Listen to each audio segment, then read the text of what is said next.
Start streaming.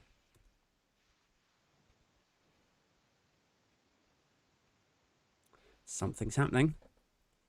That's always a good sign.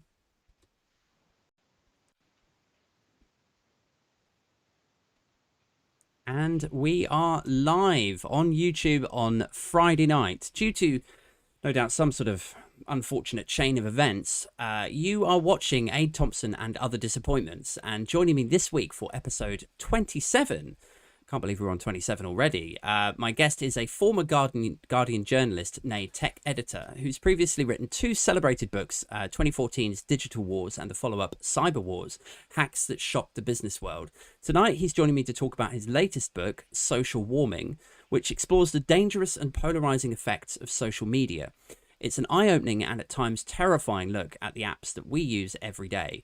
So without further ado, please welcome Mr. Charles Arthur. Welcome, Charles.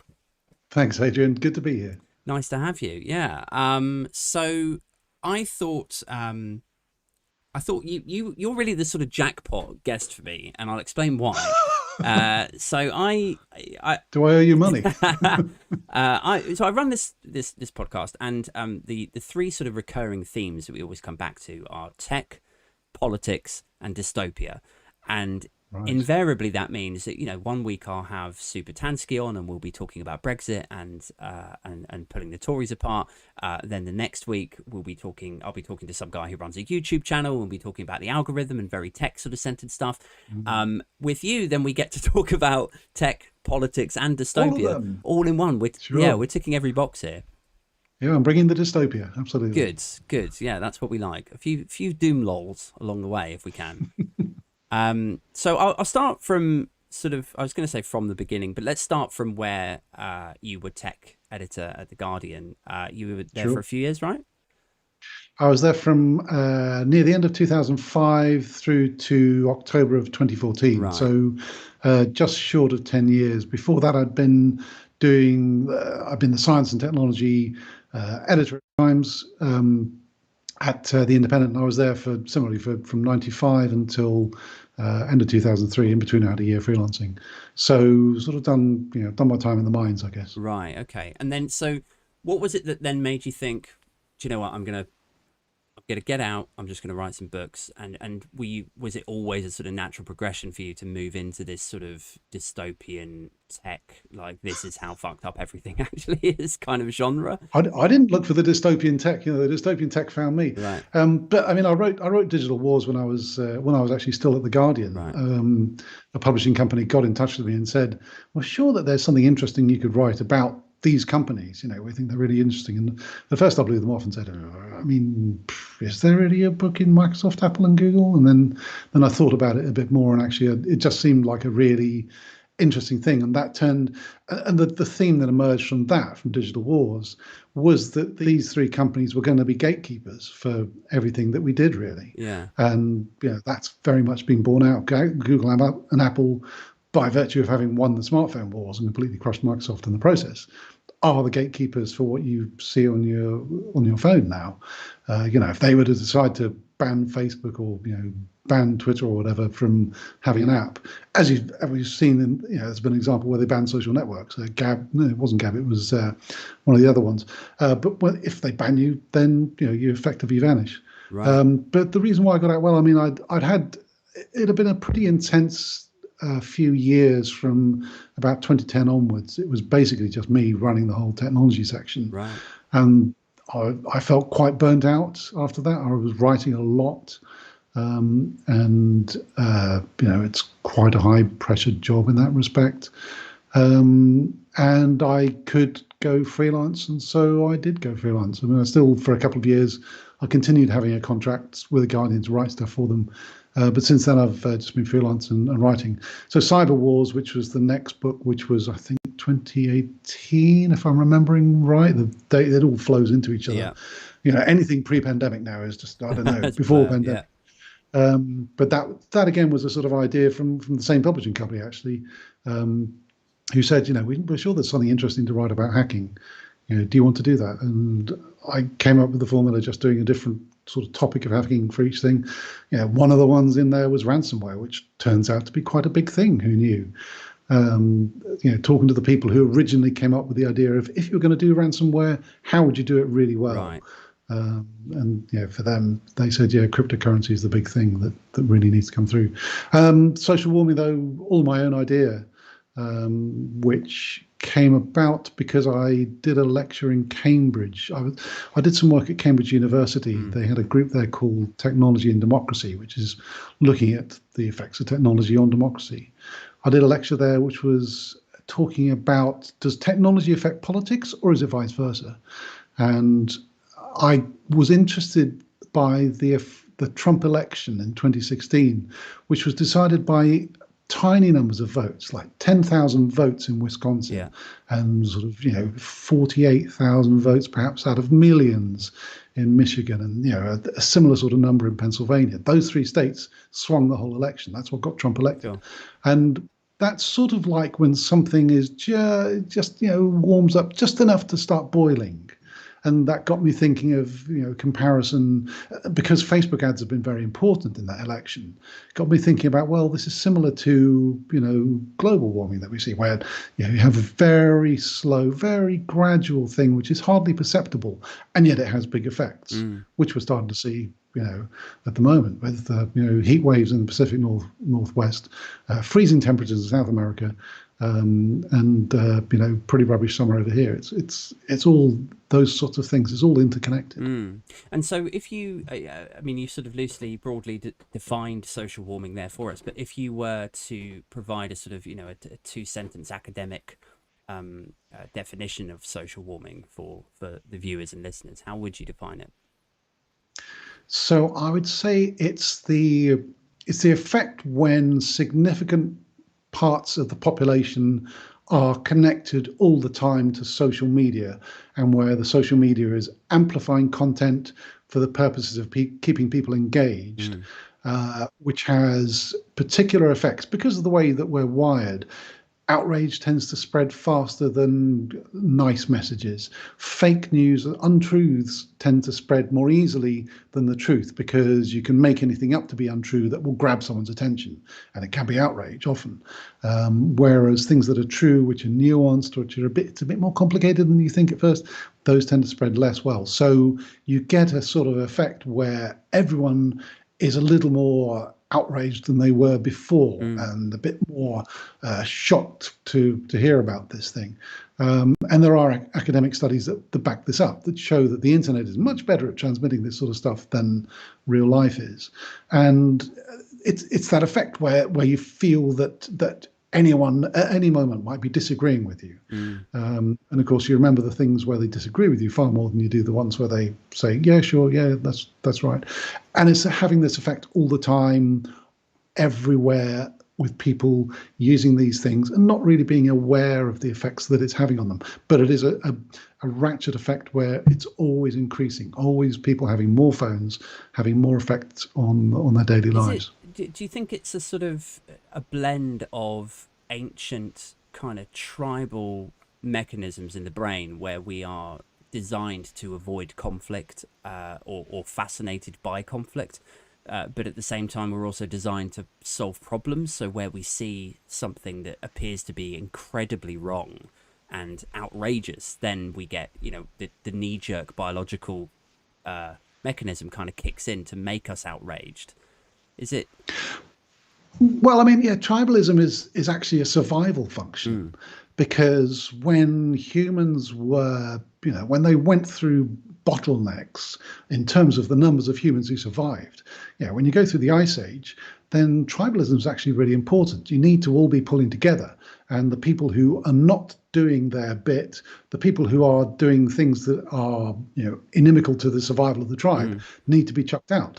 And to be threatened with being chucked out of the tribe equally is a big thing. That's what keeps you in line. If you can be outrageous towards people and it doesn't have any effect, then that creates a sort of a dissonance for us. But the tribal nature is very deeply embedded in our psyche, because it is something that really does define us. It helps us to know, do we trust this person? Do we not trust this person? Are they from our tribe? Are they not from our tribe? Being thrown out of the tribe, when you're in the Ice Age or whatever, is something which that can mean the end of you. the end of your gene line. Whereas staying in the tribe is really strong. But when you get to the point where it doesn't matter that you're thrown out of the tribe, or the tribe doesn't have the power to throw you out. When you're on social media outraging people with the things you say, but no action is taken against you, because for the social network, it's great that people are paying attention to you. Yeah. Then you have something where you have these unintended consequences. You have these perverse incentives where the social network is actually acting to do things that are against our better natures, or certainly that work against the intended effects that you want. Yeah, yeah. Well, like one of the things I like about the book is that you don't go in super hard and judgmental on the social media companies. Sometimes I feel like there's an attitude or a narrative that's spun out there, which is to a greater or lesser extent that Facebook and Google and so on they're just evil, and they've designed these things deliberately to make money out of fake news, um uh, and I think the context that you lay with it, where you make it quite clear that these algorithms have been written in a way that actually was for good reasons. What they wanted to do was they wanted to serve you content that you would be interested in, and because you clicked on story A, then their AI or machine learning, their algorithm has decided that odds are you're going to be interested in story B now. And it's almost presented in the book as though it's an unfortunate side effect that our brains are not developed enough to catch up with this technology. Is that sort of fair? Have I caught up with that properly? I mean, I think that's right. I mean, I think it goes even it's even less intentional than that. Like I say, like the sort of slug line for the book is nobody intended for this to happen. Nobody meant for this to happen. It's in that sense, it's all accidental. The social networks, and I've been reporting on these companies for long enough and spoken to enough of these people who have been in them and out of them, and people in companies around them who deal with them, to know that there aren't people sort of sitting there being Dr. Evil and going, aha, how will we make the world a worse place? Not even Mark Zuckerberg is like that. The worst you could possibly say about Mark Zuckerberg is that he can be pretty naive about human nature. But for himself, I think to say that he's evil is not the case at all. Bill Gates, I've met Bill Gates many times down the years. And the thing that you would say about him is he's very driven, but at no point would you say, yeah, this guy has really got a bad vibe about him. No, he's a very hard charging businessman. Yeah. And he's got the eye on, he wants to be the guy who comes out ahead, but not at the cost of necessarily being totally evil. That's just not how it works. And so, the systems that these companies are built, they're built around, well, okay, how do we grow big? Oh, okay, we make ourselves free and we fund it with advertising, at some point in the future. Yeah. How do we get people to stay with us rather than drifting away to some other network? Well, we have things that are attractive to them. So, we show them things that they're interested in. We show them things that they respond to. We build algorithms which do this for YouTube. We show them videos that other people seem to watch all the way through, so we can show them more adverts. And the process by which these algorithms effectively, tap into the outrage mechanisms, the misinformation mechanisms that we have, the tendency that we have just to sort of get obsessed with things. That's all just an accidental function of the things that the social networks were trying to do. But it is interesting that a number of them are now trying to sort of step back from that a little. They're trying to be, okay, we're not trying so hard to hold you in as maybe we were. Oh, really? Instagram, is possibly I think Instagram is possibly the least toxic of the social networks, though that may not be saying a lot. But, when you scroll down in Instagram, it will say after a while, okay, you've caught up. That's it. Yeah. You've seen all the posts. And it used to be that was it. But, a few months ago, they started doing, here's some other ones you might want to follow, just to spend more time on Instagram. So, they sort of, they went to the edge, and then actually they came back from it and said, actually, we'll just keep people, stuck more on us rather than going off and doing useful things. Yeah, I read, I'm sure there's a term for this, but I read about this a couple of years ago where they said that one of the reasons that these apps are so addictive is that if you're reading a book, you will flick over a page and you get to the end of the chapter, and it's clear that that's a sort of juncture But these apps are designed in such a way that it is literally, like in the industry, it's like called infinite scroll. So you never feel like you've reached that end point where you go, okay, cool, that's enough, time to get some sleep. You always feel, and like you just mentioned Instagram a minute ago, but it's true of Twitter as well, right? Like you'll scroll down your timeline, and when you hit the end of, I don't know, the recent updates of people that you follow that you're actually interested in, then you start getting to stuff like, this person that you follow liked this other person's status, Yes. or you might have missed this thing, like. So I suppose they're all quite deliberate ways of keeping you engaged and keeping you on their app for as long as possible. Do you think that, could it really have been as absent from the minds of the people that build these applications that there could, like, did they not consider for 1 second that there might be a detrimental impact on a societal level if they've got millions of people using these apps, and there are fake news stories going around, or it is difficult to catch them when they catch fire and go viral? Did they just not consider it? Did it not enter the periphery? Or do you think it was a bit more nefarious where they were like, look, we're sort of aware of it, but, it's convenient to ignore the issue. We'll come back to it. I mean, if you'd said to Rudolf Diesel, when he was inventing his, two-stroke or four-stroke engine back in the 1800s, he said, there's going to be, if they have millions of these, they're all going to be pumping carbon dioxide into the atmosphere, and it'll be really bad. Given that, the way that carbon dioxide warms the atmosphere had been shown in the 1850s. Even so, I think he would have said, you're crazy, that could never happen. You'd never get enough. The thing about it is that predicting how virality is going to affect things and how it's going to take off is really hard to imagine.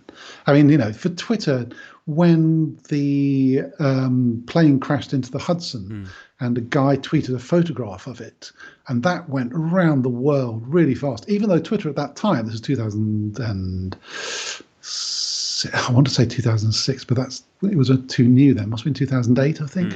I should know it off by heart. It's a fact in the book. The retweet wasn't invented until 2009, but you could still copy a tweet and send it out. Yeah. And this tweet of the plane in the Hudson, it's crazy. We're going out to it on the ferry to pick up all the passengers. Went around the world, beat all the news networks by at least 15 minutes. Was the first actual picture from the event. And Twitter, the people in Twitter were all gathering around their screens going, what has happened? We seem to be doing something here. We're having an effect on news. This is amazing. And in that sense, you'd think, well, this is great. And then you had the Arab Spring in 2011, where you're getting reports apparently from the ground of what's happening in Iran and stuff. And again, why would you think that's bad? It seems pretty good. So you'd have to be a hell of a philosopher to see from there forward to go, what, this might actually lead to an insurrection where people are trying to break into the US Capitol because they've been told by someone that the US election was stolen from them. You'd be pretty good at drawing conclusions from quite thin data. Yeah, I suppose it's one of those situations where it's like, well, it's easy to look back now and ask these questions in retrospect. It's not so easy when you are a growing company like Twitter was around that time, and you don't have. I think I'm right in saying, perhaps you can correct me, but a lot of these apps in that sort of period of time did not have a particularly great like revenue generation model, right? They were working on investment money. And on the basis that eventually we'll figure out how to monetize this. So I suppose in that sort of environment, in that kind of boiler room mentality, probably what they were thinking is, let's grow. Let's, the idea that they have to be responsible as they're growing, probably not at the forefront. Yeah. No, absolutely. I mean, Twitter for ages was really struggling, trying to figure out how to make money, how to advertise to people. What was its sort of advertising thing? Because Facebook worked it out rather sooner.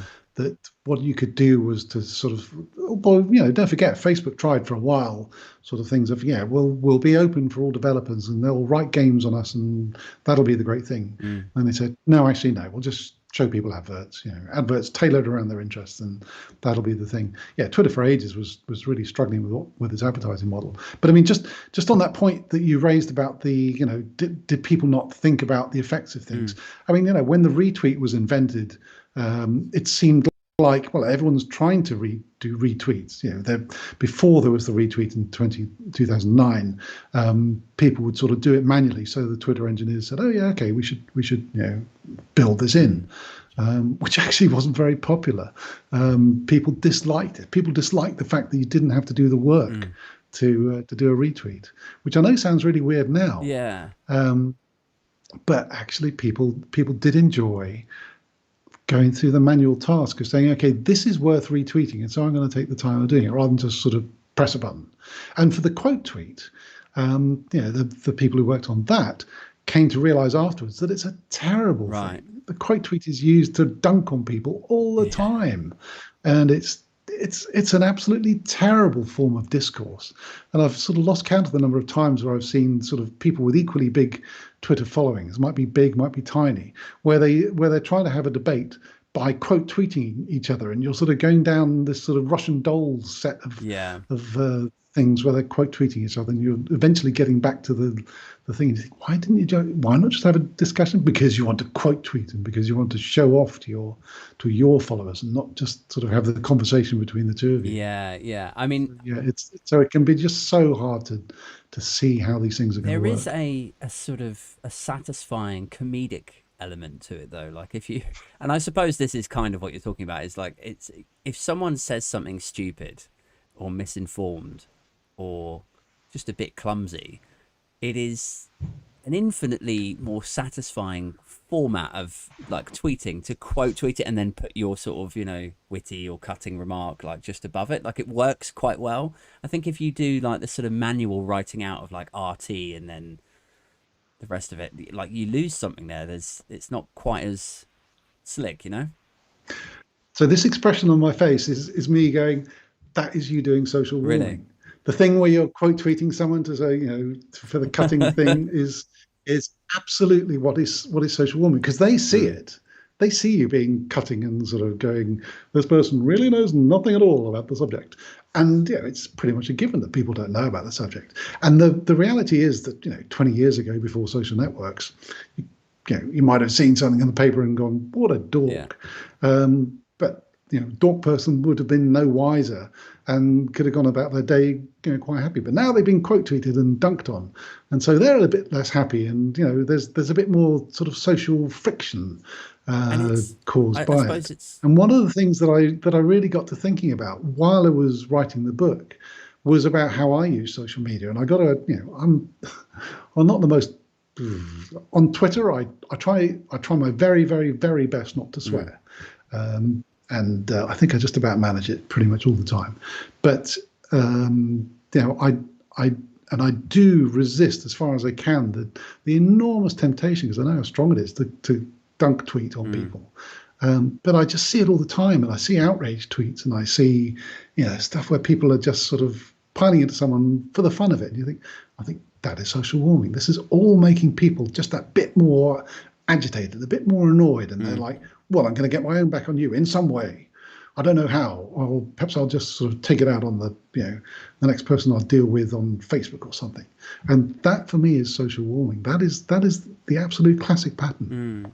Yeah, I was going to say, it sort of becomes a self-perpetuating issue then, doesn't it? In that, if I quote tweet someone and mock them, and let's assume that it is just a sort of everyday Joe, am I going to win that person over to my side of the argument by taking that approach? Definitely not. And then what's going to happen the next time that person encounters somebody like me who tries to approach it reasonably with them? They're going to already have this wall up, like a sort of protective, divisive understanding of where that person is coming from, right? Yeah, I mean, I do try in those situations, rather than dunking on someone, I do try to. I mean, first, actually, I look at replies to their tweet. I see whether they've had responses, what sort of response they've made to stuff, and I tend to try to put my journalist hat on and say, why do you think that? Given that there's evidence that this is not right or whatever. I mean, there was a weird one the other day where there was a lawyer who was who was taking a graph that a professor of maths at Bristol University had posted. The professor of maths was looking at COVID cases and was using a log graph in order to show that the doubling time was increasing, that the slope of the graph was increased. And this lawyer said, well, all the only exponential thing about this is the numbers on the scale of for the graph. And everyone was like, yes, that's how exponentials work. We've been doing this for 18 months. Do you not understand this yet? And he was sort of very, no, it's just so misleading to do this. And I sort of felt that was, okay, that you've sort of dug yourself into the hole. And so possibly people can throw some dirt on you now. Yeah. But then there's like if I say something, like I spend a lot of time on TikTok. That's my app of choice at the moment. And I will put videos up there, political videos, and invariably the comment section descends into the usual chaos that you would imagine. Has it been good today? What did I post this morning? I was doing something about, I should probably remember this really.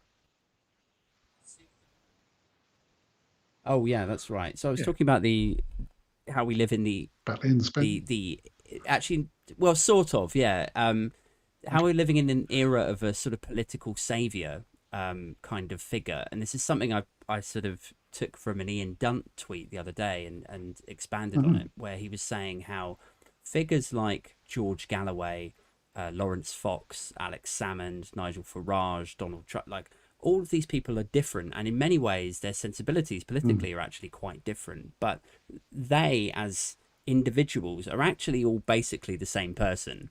And what I was saying in this video was that if you were writing this period as a political thriller and you sent the script to the producer, I think the producer would send the script back to you and say, you've really overwritten this concept. You can't have this. Look, why are you writing the same character like 5 or 6 times? These people are identical. Right. Because they invariably have this sort of, drenched in ego, savior kind of lean to them, where they're speaking up for the downtrodden or forgotten, but actually really it's kind of about them. And anyway, this is all besides the point. I put this video up and the comment section descended into chaos, and I'm doing a little bit of back and forth with people, but I usually try to go in a sort of civil way where I'll say, like you just said a second ago, like, why do you think that, or have you considered this, or but I would say it's the exception that people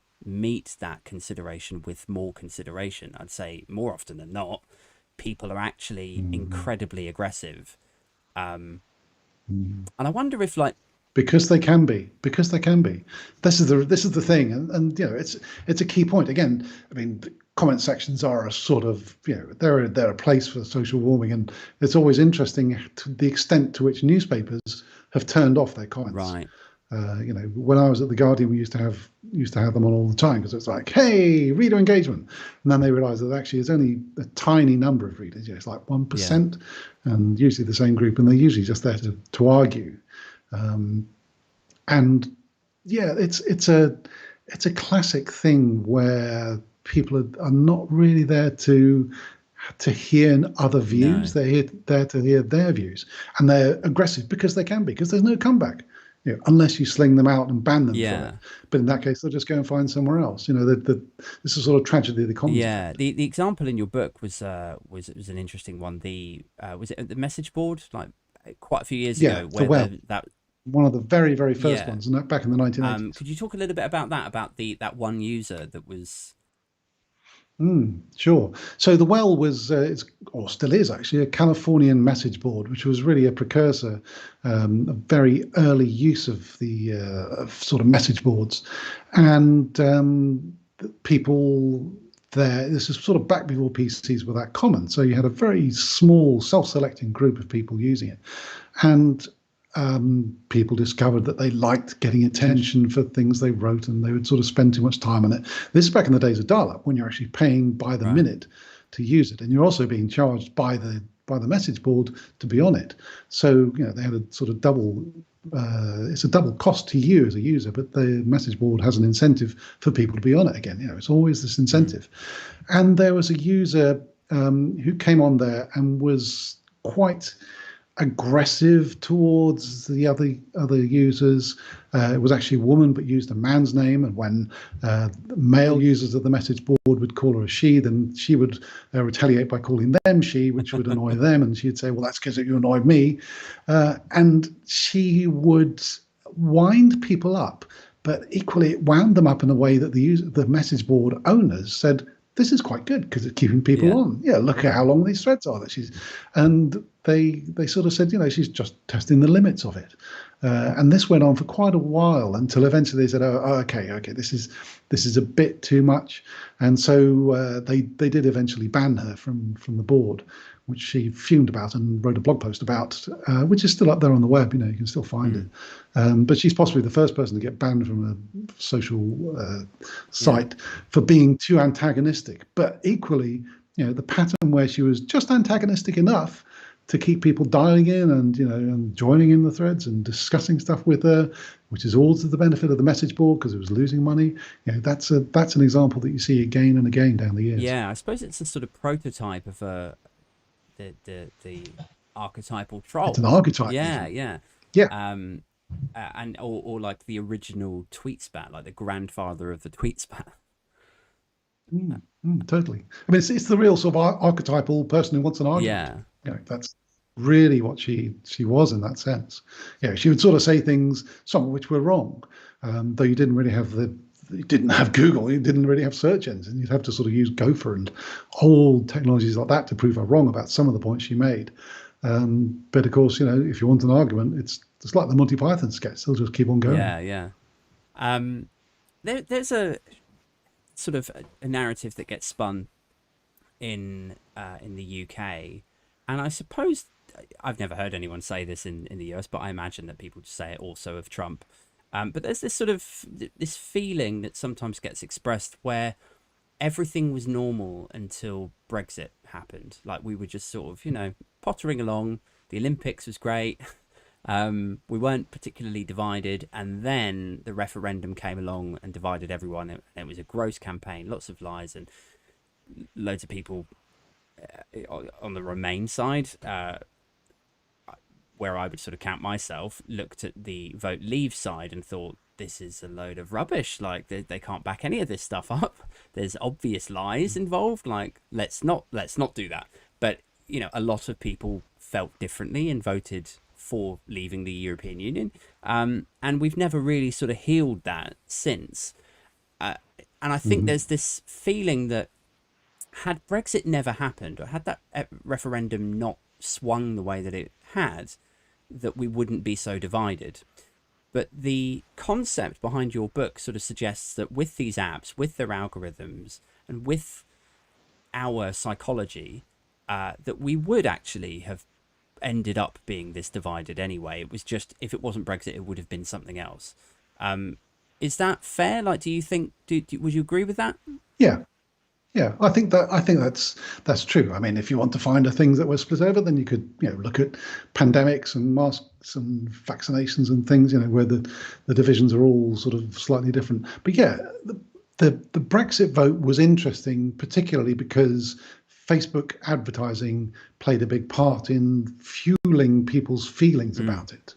And Dominic Cummings and the Vote Leave team did an incredibly clever piece of work in doing adverts targeted to people who they knew would have certain thoughts about particular topics, and were trying to inflame those responses, get them out to vote. And in some cases, people who had never voted ever before, they'd had multiple elections, they'd been eligible to vote in tons of general elections, never done it, but they would come out to vote for this because they were stirred up to feel that this was important. And they were told that it was a once in a generation thing. So yeah, because the last vote, the one to join the European Union, was back in 1973, 4, or 19, something like that, or possibly 75. Don't know, memory fails. But yeah, it was the fact though was that the divisions existed already, and that's what enabled the vote to happen. Sure. And it was interesting. Anna Soubry, who used to be an MP, was saying the other day on the radio that she felt that the real schism, the nastiness of the discourse around politics in the UK really started happening with the 2014 Scottish All referendum. right.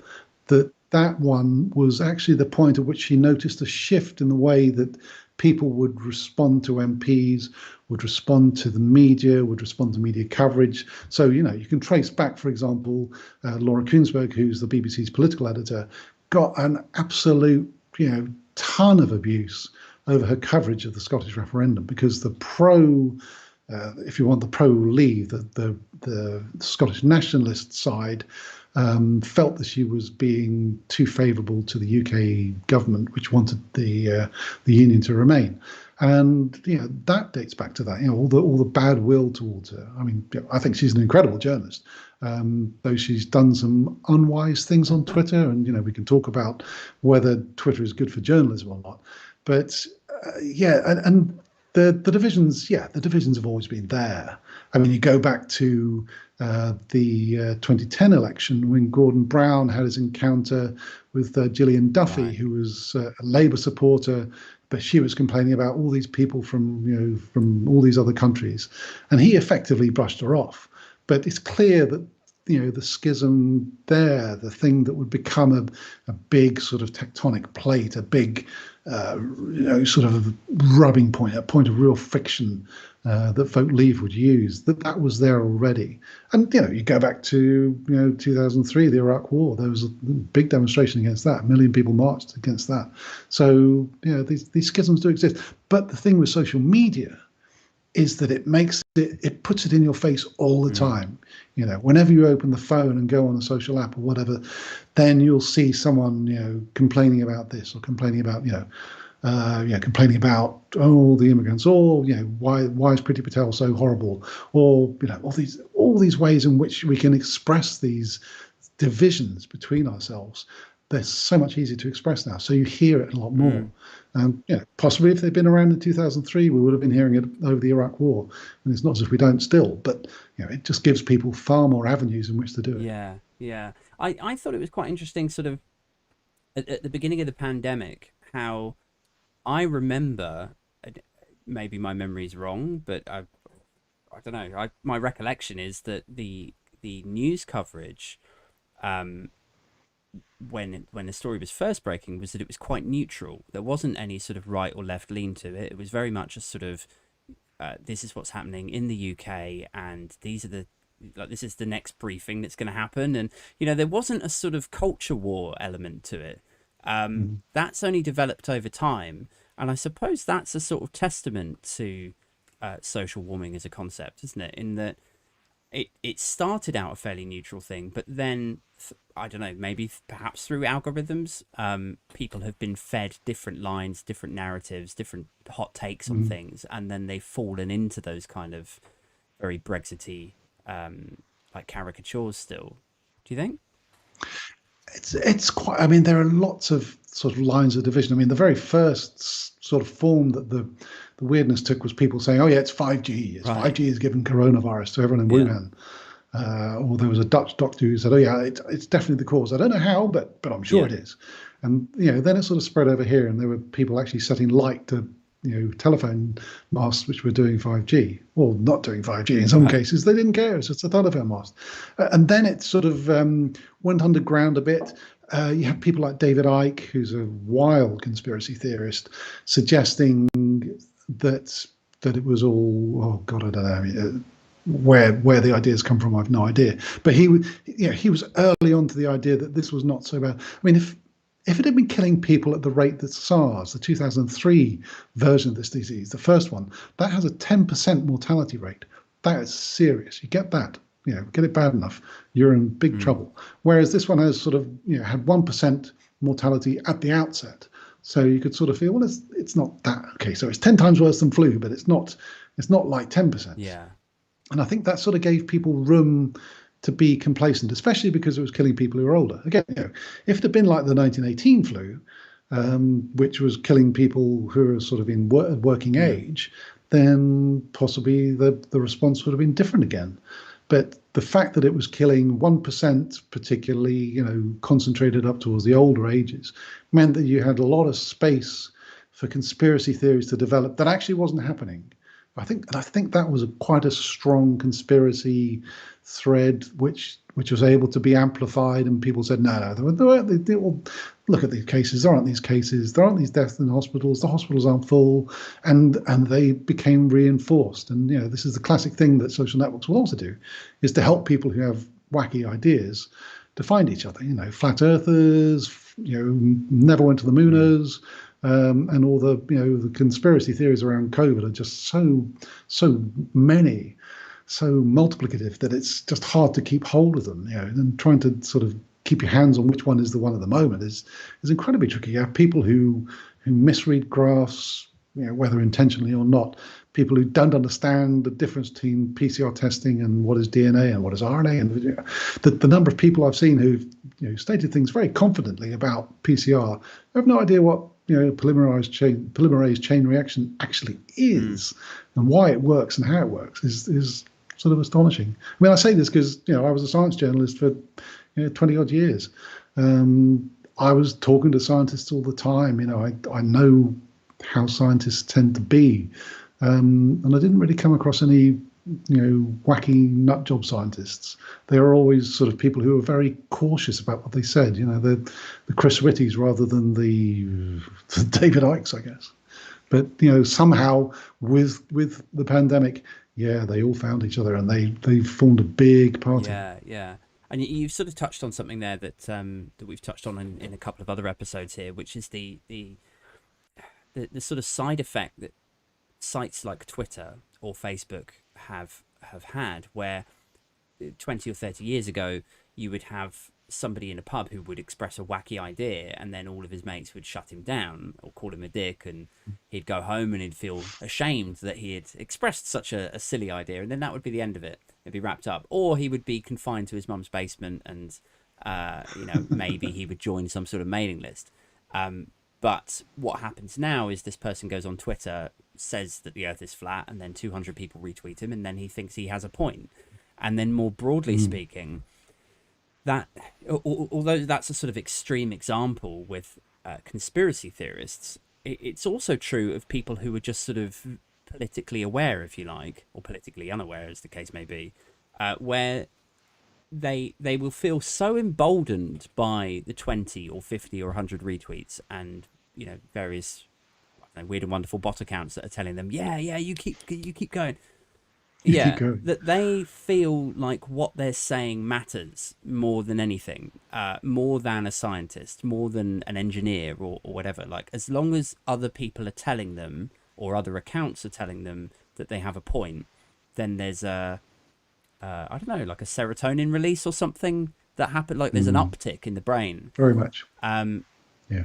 And that's a new thing, right? Like, I suppose the nearest thing you could compare it to back in the day is if if there were two idiots in the pub and one of them overheard the other one saying, "Oh yeah, I heard you earlier talking about that. That's a great idea. Yeah, let's form a militia." It's a bit like the guy in the fast share, though, isn't it? There'd be the three guys in the pub, and there'd be the one guy in the middle, which is Paul Whitehouse, and one guy would say, "Oh, England, they played really great, didn't they?" And Paul Whitehouse go, "Yeah, England, fantastic." And then the other bloke would say, "Yeah, but actually, when you look at it, Germany were just unlucky." And he said, "Yeah, Germany, just unlucky, unlucky." Yeah.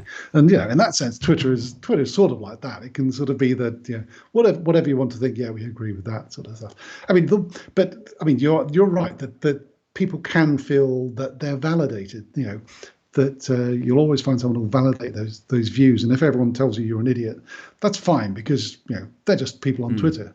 And what do they know? And eventually you'll get to the person who, or your people who recognise that you're fundamentally right on everything.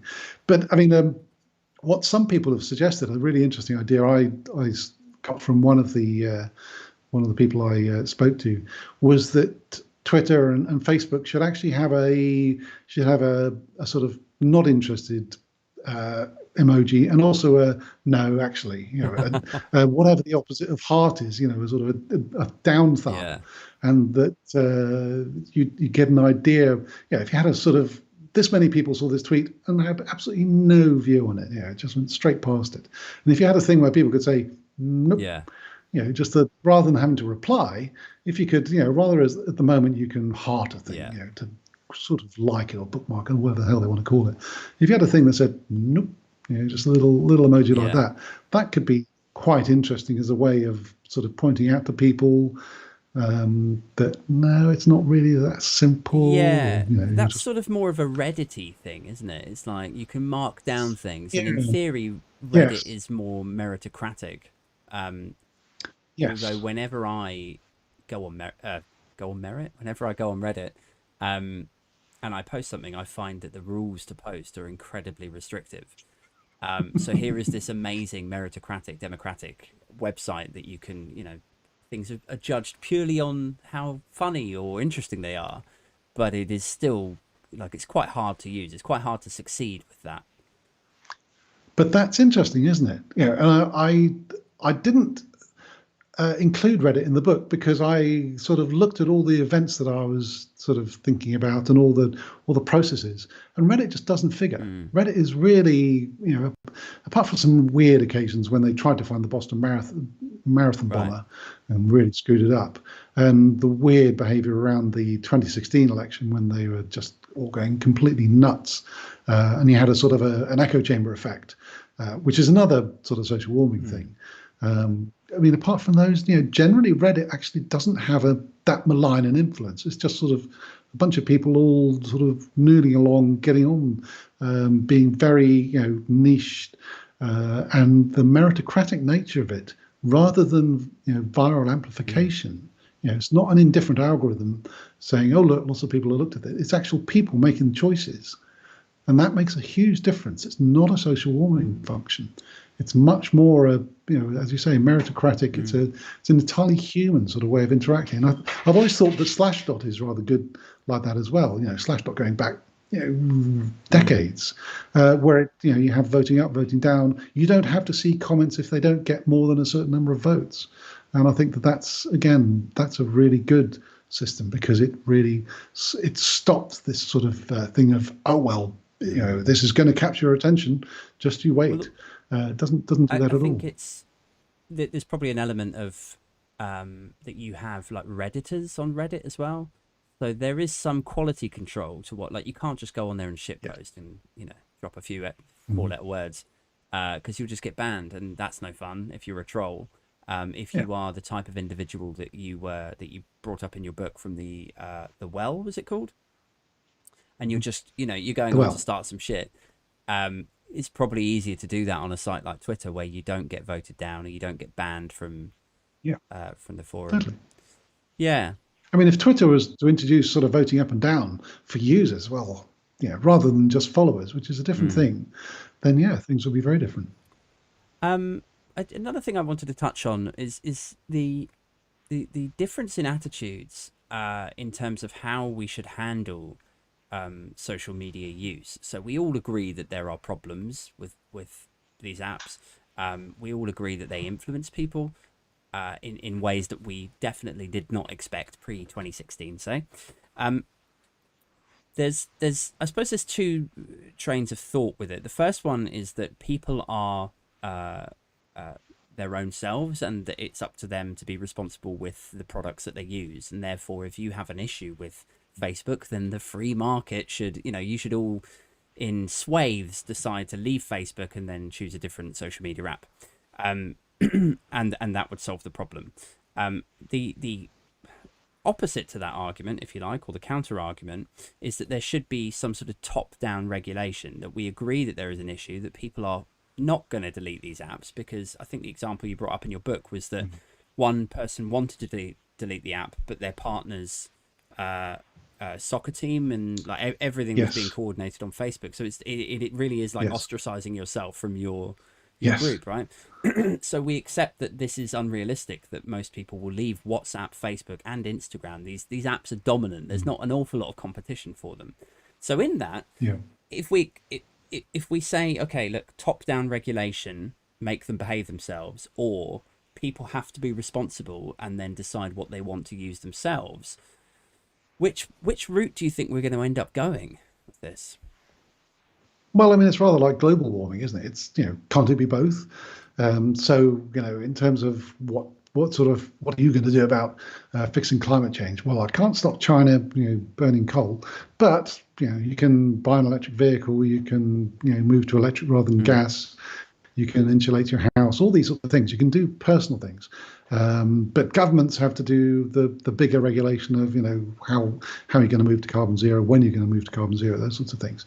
So similarly with the effects of social warming, you need the companies themselves to actually accept that they do have these effects. And gradually, Facebook in particular is accepting this. Twitter, I think, is sort of aware of it, but doesn't quite know how to get on top of it.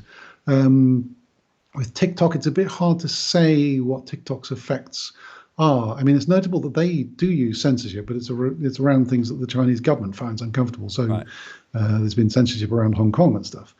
Um, and Instagram, Snapchat, as you say, WhatsApp. WhatsApp is a complicated one because it's not a social network, and yet it is used very much Mm. socially. And there was an interesting example at the Batley and Sven by-election that's just been, where there was lots of misinformation being put around on WhatsApp. So the Labour Party organised groups of its own, voters and activists who would, bring people into groups, and they would spread their own not misinformation. They would sort of, correct the Mm. story. So that's a use of WhatsApp in order to correct political misinformation. But it's a huge problem. The way that WhatsApp in particular has affected politics in countries such as India, Philippines, Brazil, all these countries really do get affected by it. And if you opt out of Mm. it, that doesn't stop it happening. You have to sort of be in there trying to reduce it. So yeah, governments need to do things, but it's a sort of a mixture of the governments waving the big stick at the company, saying we'll really do something to you if you don't actually take some action yourselves. But the problem is that it's the companies themselves that have to move, because they're the ones that can move Mm. quickly. They can make the changes rapidly, whereas legislation is very slow. But the likelihood is that if you let the big legislation come in, you're not going to like it at Mm. all. That it will be something which really limits you, that that you're going to find really onerous. So the sort of threat of legislation, I think, plus just individual responsibilities. Like I was saying to you earlier about you get the urge to quote tweet someone and dunk on them, and you sort of think to yourself, actually, is this going to add to the gaiety of nations? Maybe not. And, you just sort of hold back from it. Yeah, yeah. It's funny. Like I remember somebody tweeting me a while back something abusive, saying like you talk so much shit, and I like something fairly vague, but probably quite accurate, like that.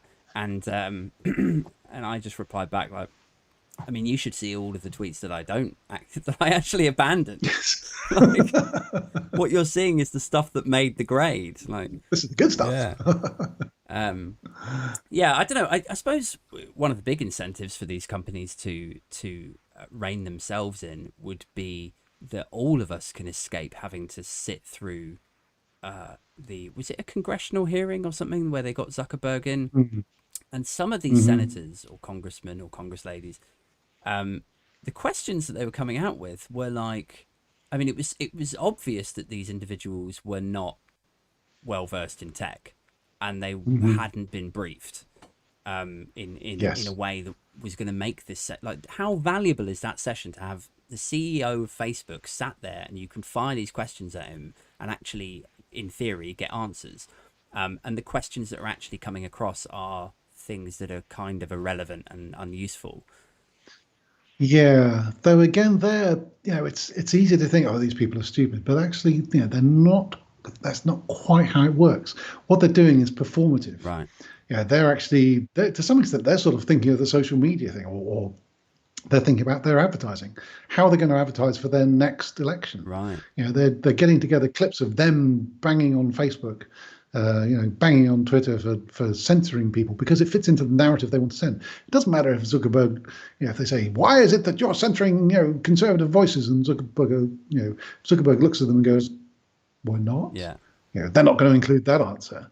They're just going to have the thing of, Representative Jim Jordan is really hard on, all these social media companies you hate. And that's what it's about. It's performative, far more than it is actually Yeah. trying to get anything done. I've always thought of myself as a fairly cynical person, but that didn't even occur to me. Um, It's not cynicism even. It's just it's rationality. It's like, why would they do that? You have two options, which is one, they're completely stupid, and two, they're not completely stupid. And if you sort of discount the first one, because probably wouldn't have got elected in the first place, though don't rule it out, then you have to go to number two and think, okay, so they must have a rational reason for doing this. What could it be? Yeah, I don't know though. I mean, these clips that I saw, uh, and they are clips, so maybe I'm being manipulated to Yes. some extent, but it didn't appear to be a sort of this congressman is coming down hard on big tech. It came off as this person doesn't know what the fuck he's talking about, and like Mm. I'm not, I've only been doing development for like 5 years. I'm not a sort of computer science guy. I just know my way around, building little websites and stuff. But for me to know the not the ins and outs, but like enough about mobile technology, watch a hearing like that and those sorts of questions coming out, I was just like, oh, like who has written these questions for him? Yeah, but you know about the mobile technology, but they know about getting elected. Well, yeah, Which is, there's two quite different I skills. guess so. Quite different skills. I tend to try to sort of assign rational motives to people. And I find that you can get a lot further. You can predict a lot more if you do that. That generally, if you think that people are sort of generally quite nice, or they're not sort of Mm, malicious, doesn't always work. And that they're rational, that they sort of have rational self-interest somewhere under mm, there, then you can usually figure out what they're going to do next. sure. So yeah, yeah. Yeah, I suppose if you looked at it like completely, clear-headed, and you said, okay, on balance of probabilities, what was the background to that individual asking that question? Is it like, is he that ditzy? Is he not Mm. briefed? A congressman not briefed when he's about to be in front of the You cameras? got big offices. Yeah. Yeah. Yeah. Okay. So just a couple more questions. Mm. I was curious. I'm sort of vaguely, loosely familiar with the process of writing a book, and you send it off, and you have an editor, and then you trim it down a little bit. And I was curious: Mm. was there anything that was cut out of the book where you were like, we not got space to fit that? Okay, all right, Well, there's always sort of little bits. I mean, but there was a whole chapter about effects on children that had to go because it was just too long. right, I mean, that would have made the book far too long. Um, I mean, I felt that there is some sort of demonstrable effect on mm, children, but researchers I spoke to, such as Andrew Przybylski at Oxford, said no, it's just noise in the data. right. Um, I it, What were it's your it's interesting. what were your sort of speculations then from the outset? Did you felt like children who were using Facebook or children who were exposed to these apps were or spent hours on YouTube were affected in some way or Yeah, I suspected that it would have some effect on their behavior or mood or something, but I wasn't sure what it would be. There's a really big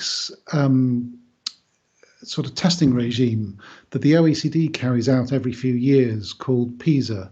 And it's a sort of standards in education thing, and they test children in maths and in sciences and in English and in mm, reasoning. And they do it for various ages, and you can follow it through from years past. It goes back to 2001, I think. So you can look in the data and you can find the points at which they start asking about computer use, and then start asking about smartphone use, and then start asking about social media right, use. And they also have a thing which is asking about sort of general happiness and how happy children feel.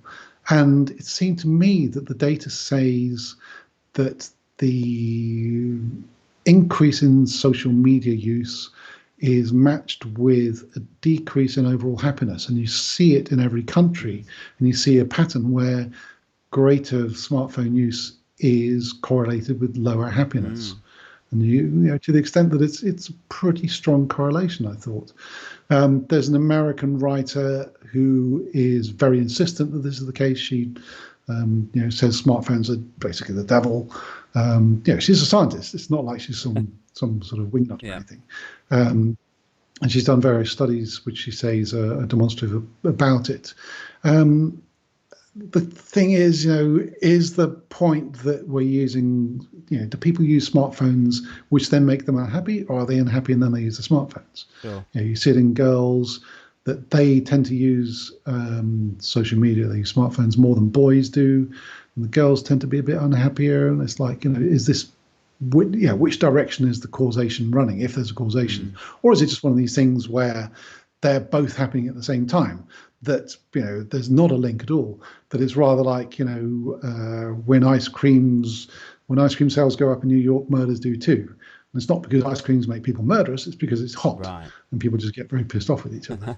So the thinking may be that for children, they're just looking around the world and going, "Boy, this is pretty crap, isn't it?" That they're sort of being told that the climate is all screwed, and they're getting more news about it, and there's more depressing news you can get on your smartphone. So maybe it's an effect like that. So yeah, that chapter came out, and that was that's just how it goes. That's part of the process of being edited, is that not everything gets in.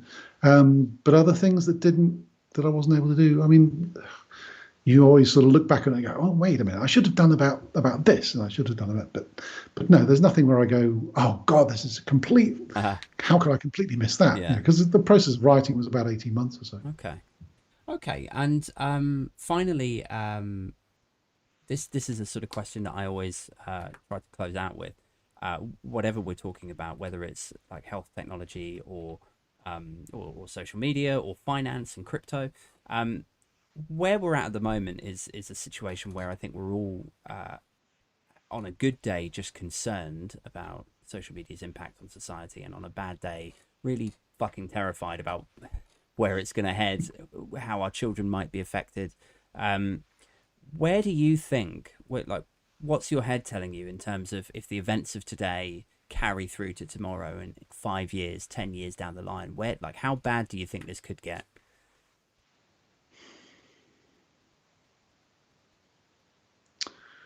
Well, I think the answer is sort of rather like global warming, actually, which is, your heart says it'd be great if it could really work out, but your head is saying, not so sure. I mean, with social media, at least we have the opportunity to be much more aware of it and to take more direct action. And there's an interesting study in the book where people were paid to stay off Facebook for 4 weeks around the US November 2018 midterm elections. And the people who stayed off it found that they were much happier, they were less politically polarized, they had more time to do interesting things like playing the piano, meeting their friends, and reading newspapers, which is sort of a less aggressive form of reading news online. Someone else is picking the news for you. What a radical idea. So it's possible that people will start to get the idea that it's not necessary, that maybe it's a bit like smoking, where it used to be all the rage and everyone did it and it was cool to do it, and it was like, well, how many packs do you smoke a day? I sort of and this is my brand, I'm a Winston-Salem man. And then people went, wait, this is actually not good for us, this smoking stuff, and we can demonstrate it. Possibly we'll start to see that. Possibly we'll start to get the companies themselves saying, oh yeah, this thing that we've done actually isn't good. I mean, I don't know if Twitter would ever roll back the quote tweet, but it'd actually be a thing. They could make it harder to retweet, that you would have to sort of fill in a captcha or something. I mean, they've made it harder already to retweet, to just retweet a news headline. I saw that. You can't just sort of bang on it. They say, actually, have you read this? Do you know what it says? So they're sort of being mindful about it in that respect. So there's more optimism, I think, possibly about it, and a bit more recognition. And I would hope that people might actually read the book and go, oh, okay, so yeah, this does have a bad effect, and we should be a bit more mindful of it. I think that just being mindful can have a huge effect on your attitude to it. Like I say, I found it for me. I happened to be talking about it in a pub garden the other day, and a guy at the next table said, yep, I deleted my Facebook account, best thing I've ever done. Really? So, it can happen. It's completely spontaneous, quite weird, but yeah, I've heard that from people. I've got another friend who and she told me she had done the same. She used to go on Facebook solely in order to find out what her racist uncle had been saying. Right. And she used to sort of slightly torture herself with it. But she deleted her Facebook account altogether, and she's like, don't know what he's saying, don't care. It's So, it's a not knowing what people say can actually make you happier. Yeah, it's a tricky thing to weigh up though. I think like when you're a parent, for example, you have all these Mm. photos of your children on your Instagram or your old Facebook and stuff, and there's an argument there that well you took them with your iPhone, so they're all stored in your iCloud anyway. But Mm. there's this sort of fear of losing record of old activity, um, and then being ostracized from like if I left my WhatsApp chat groups and I've Mm. sort of soft lobbied that we should move away to Signal, for example, Uh, and I chat with my brother on Signal, um, but it's sort of who's going to make the leap first, and no one ever does. Because they, like, they know as soon as they leave, like we're all such a bunch of assholes that if one person left, we'd find it funnier to just like let leave them. right. Um, but yeah, so there's a lot of play there and a lot to consider before you can actually hold your finger down and go, yep, okay, delete that.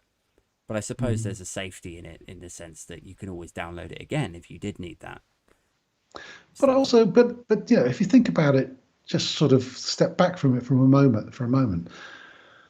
That Facebook stuff, how often do you refer to it? I mean, it's like, Oh, it's never. like having old newspapers in the attic, isn't it? It's like, are you ever going to read them? Are you really going to read them? No, not really. You get a magazine delivered every week that you read online. Are you going to read it? Are you really going to sit down and read Well, it? also it's You're like probably not. it's like you were saying a minute ago. Does it make me happier when I see these pictures of me looking way younger and fresher? No, it fucking makes me. Don't torment me. Yeah, Yeah, very Marie Kondo. Does Facebook bring you joy? yeah. Um, I don't know. I think it's interesting what you touched on a second ago as well. Like, is it the app that's making people more miserable?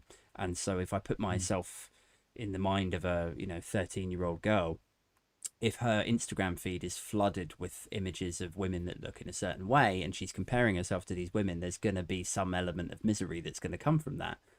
Um, but equally, maybe she fucking loves Instagram and seeing all of these images. Mm. And she's just not a very socially confident girl yet. And there's an element of sort of, feeling quite miserable generally. And then she goes on to Instagram. Like do you know what I mean? Like But it's, does Instagram then validate her, or does it taunt her with images of a person that she can't be or that she isn't? mm, That shows her the gap between who she is and what might be. I mean, it used to be you'd have to go down to the newsagents and buy a magazine that would then have circles of shame to show you these supposed amazing celebrities being completely crap and covered in cellulite and all that sort of thing, which would bring them down, but it would also have this effect of making reminding you actually, yeah, they're human as well. mm, Yeah, I mean, when you see the tricks that sort of Instagram influencers get up to make themselves look beautiful and the hours they have to spend over it, mm, you can sort of imagine that someone on a rainy day in Blackpool doesn't feel very thrilled to be shown it. It's the sort of we're social animals. We're sort of we want to know where we fit mm. in the huge pecking order, and that sort of says to you, yeah, you're a long way down, and that's possibly just this insidious way. It's another form of not warming, but it sort of irritates you. It just rubs away at you, Mm. rubs away a bit at your self-esteem, and yeah, that's the sort of thing that also can cause resentment a bit, I think. But it's also there's a sort of crunch point there, isn't there? In that it's you've got this influence coming in from this side saying you're not as good as this celebrity, you don't have perfect Mm. teeth, etc., etc. And then you've got this other influence coming in from this side, which is maybe you don't feel like you fit in, you don't have an awful lot of friends, and when you go on this application, then people talk to you, people like you're involved, Well, yeah, you know, yeah, that can be the positive side, yeah, and yeah, I mean that's very much what we do want. mm, We want the positive side, not the negative. You want the friends who are actually lifting you up, rather than the people jumping into your comments saying you're fat, yeah, or whatever. But the difficulty is that it's so hard to have the one and not the other. yeah, You have to be so sort of devoted to, okay, I'm going to have a private account and I'm going to have just these people. And the apps don't make that easy. They don't start from the premise of, okay, you're just going to have a few friends and they're just going to be these people. They're just like, hey, tell everyone in the world about yourself. Yeah. Upload your address book to us, and we'll find all these people and make them see everything that you say. And they And gamify everything. Like, yeah, if you get a tick, then you feel good. If you get a comment, then it's immediately alerted to you. You feel like you've won something. And yes, yeah, it's a constant sort of. It's like Las Vegas with all the lights and stuff. Right. It's exactly that. It's the whole mechanism of you go on Facebook and there's all these little red circles with numbers in them. It's like, oh, I've really won. I'm winning Facebook because look at all the friends and the friend requests I have from people I've never heard of in Kazakhstan. Wait until they bring in their cryptocurrency though, and then you have genuinely what like they award you like $1 or whatever for every friend request you get. Ooh, the bank of Facebook. That's a much different and much scarier idea, I think. But yeah. Yeah. Well, let's hope we're a way off from that. Yes. We have run out of time, Charles. But thank you so much for joining me this evening. And I implore anyone to go and check out your book. It's called Social Warming. I'm just trying to find the end of it. Oh yeah, Dangerous and Polarizing Effects of Social Media. And you can grab that. Have you got a sort of preferred bookshop that you'd like to direct people to? Any independent bookshop, any bookshop that sells it actually, and it's also in the online ones of all forms. And there's an audio book which I narrated, which took 3.5 days, and I tell you, newsreaders, they earn every penny that they get. The sort of things that they stop you for when you're doing the narration of an audiobook, yeah, you cracked your knuckles there. Oh really? Yeah, gosh, yeah, everything. So the narration does not have those noises because there was a lot of retakes. Yeah. And I'll tell you, trying to say algorithmic amplification more than once is quite the challenge. Yeah. Well, this is why I'm not going to have a producer. I'm staying crushingly independent. It's wise. Yeah. Okay, cool. Thank you so much, Mr. Charles Arthur.